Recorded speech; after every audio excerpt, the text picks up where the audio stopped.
16 ಲಕ್ಷಕ್ಕೂ ಅಧಿಕ ಸ್ಥಾವರಗಳಿಗೆ ವಿದ್ಯುತ್ ಸಂಪರ್ಕವನ್ನು ನೀಡಬೇಕು ಅನ್ನೋದು ಒಂದೇ ಅಜೆಂಡಾ ಈ ಒಂದು ಹೋರಾಟದ್ದು. ಈಗಾಗಲೇ ವಿರೋಧ ಪಕ್ಷದಿಂದ ಸನ್ಮಾನ್ಯ ಮಾಜಿ ಉಪಮುಖ್ಯಮಂತ್ರಿಗಳಾದ ಅಶ್ವಥ್ ನಾರಾಯಣ ಅವರು, ರವಿಕುಮಾರ್ ಸರ್ ಅವರು, MLA ಜಯನಗರ MLA ಅವರು, ಹಲವಾರು ರಾಜಕೀಯ ಮುಖಂಡರು, ಪದಾಧಿಕಾರಿಗಳು ಬಂದಿದ್ದಾರೆ. ಅಧಿವೇಶನದಲ್ಲಿ ನಿಮ್ಮ ಪರವಾಗಿ ನಾವು ನಿಲುವಳಿಯನ್ನು ಮಾಡ್ತೀವಿ ಅಂತ ಹೇಳಿದ್ದಾರೆ.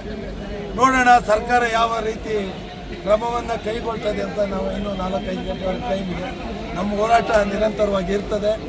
ರಾಜ್ಯದ ಗ್ರಾಹಕರಿಗೆ ಒಂದು ನ್ಯಾಯವನ್ನು ಕೊಡಿಸುವವರೆಗೂ ಕರ್ನಾಟಕ ರಾಜ್ಯ ಅನುಮತಿ ಪಡೆದ ವಿದ್ಯುತ್ ಗುತ್ತಿಗೆದಾರರ ಸಂಘ ನಿರಂತರವಾಗಿ ಹೋರಾಟ ಮತ್ತು ಲೀಗಲ್ ಆಗಿ ಪ್ರತಿಯೊಂದು ಕೆಲಸವನ್ನು ಮಾಡ್ತದೆ. ನಮ್ಮ ಗುರಿ ರಾಜ್ಯದ ಗುತ್ತಿಗೆದಾರರು ಸುಭದ್ರವಾಗಿರಬೇಕು, ರಾಜ್ಯದ ಗ್ರಾಹಕರಿಗೆ ವಿದ್ಯುತ್ ಸಂಪರ್ಕವನ್ನು ಕೊಡಿಸಬೇಕು. ಒಂದೇ ಒಂದು ಧ್ಯೇಯ ಇವತ್ತಿನ ಪ್ರತಿಭಟನೆ.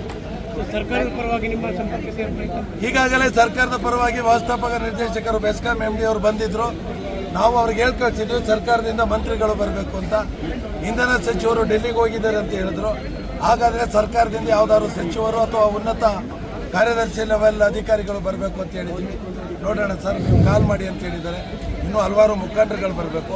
ಅವ್ರು ಬಂದ ನಂತರ ಸರ್ಕಾರ ಸಂಪರ್ಕವನ್ನು ಮಾಡ್ತೀವಿ. Thank you. ತಾವು ದೃಶ್ಯ ಮಾಧ್ಯಮದವರು ಹಾಗೂ ಪ್ರಿಂಟ್ ಮೀಡಿಯಾದವರು ಹೆಚ್ಚಿನ ವಿಷಯದಲ್ಲಿ ಇದನ್ನು ಪ್ರಚಾರ ಮಾಡುವ ಮುಖಾಂತರ ಸರ್ಕಾರದ ಗಮನವನ್ನು ಸೆಳೆಸಿ ಈ ರಾಜ್ಯದ ಗ್ರಾಹಕರಿಗೆ ಅನುಕೂಲ ಮಾಡಿಕೊಡ್ಬೇಕಂತ ನಿಮ್ಮಲ್ಲೂ ನಾನು ಮನವಿಯನ್ನು ಮಾಡ್ತಾ ಇದ್ದೀನಿ. ಧನ್ಯವಾದಗಳು.